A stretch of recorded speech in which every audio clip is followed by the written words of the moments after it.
Baby नहीं हुआ तो पता ही नहीं है कि माँ कैसी होती है। ज़ाहिर खाला हूँ, पुप्पी हूँ, दोस्तों के बच्चे हैं, कजन्स के बच्चे हैं, बट पुप्पी खाला हूँ ना।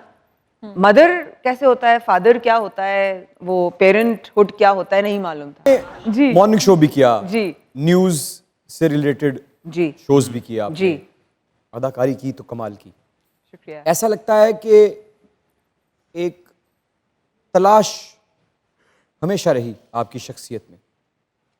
जी, तो मेरा महदूद सा तजुर्बा अक्सर मुझसे ये कहता है कि जब कोई आर्टिस्ट आर्ट की मुख्तलिफ फॉर्म्स को टच कर रहा होता है ओके, तो वो अपना इनर सुकून किसी काम में ढूंढ रहा होता है। ओके। आपको सुकून कहाँ मिला? एक आर्टिस्ट जब फंसता है ना किसी किरदार में जो उसके लिए बिल्कुल आसान ना हो और वो करने की जुर्रत करता है, अच्छा करे बुरा करे लेकिन जुर्रत करता है, उसको होता है अच्छा अब मैंने अपने कोई मसल्स खोले हैं, अपने मैंने कहीं और रवानी हुई है, कोई और मेरे चेहरे की ऐसे एक्सप्रेशन, हंसना है, रोना है, उदास होना है, गुस्सा होना है, ये सब चीजें क्या चार एक्सप्रेशन उन्होंने साथ दे के बात को खेल दिया। और माया जी मजे की बात, जवाब आप दे चुकी हैं मुझे मेरे सवाल का।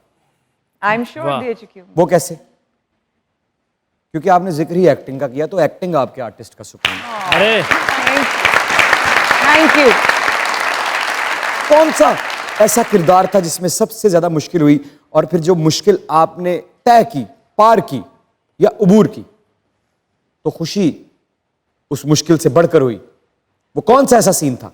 इमरान, उबूर तो पता नहीं की नहीं की, लेकिन तय कर रही थी वो था मायरी, जो मेरा कमबैक था। वो बहुत जोरदार तालियां, क्या परफॉर्मेंस, बहुत मुश्किल था। क्या कड़ाकेदार परफॉर्मेंस। क्रेडिट गोज टू मेसम भाई, और मैं समझती हूँ कि मेरे लिए बेबी नहीं हुआ तो पता ही नहीं है कि माँ कैसी होती है। ज़ाहिर खाला हूँ, पुप्पी हूँ, दोस्तों के बच्चे हैं, कजन्स के बच्चे हैं, बट पुप्पी खाला हूँ ना। मदर कैसे होता है, फादर क्या होता है, वो पेरेंटहुड क्या होता है, नहीं मालूम था। एंड देन उसमें एक सप्रेसिव सीमा, बिल्कुल ही डरी हुई, सहमी हुई, वो मैं कभी थी नहीं। तो मेरे लिए तो 360 का चेंज था और मुझे समझ ही नहीं आ रहा था कि वो होगा कैसे।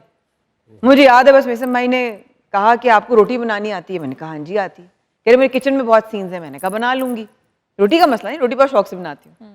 तो उन्होंने कहा बस बाकी हमें तो ना खिलाई कभी 15 साल में। कभी तो आए नहीं ना, घर आएंगे तो पता चलेगा। तो आएंगे तो आएंगे ना, तो आएंगे ना इस दफा, फिर आएंगे ना। आपका बहुत बहुत शुक्रिया।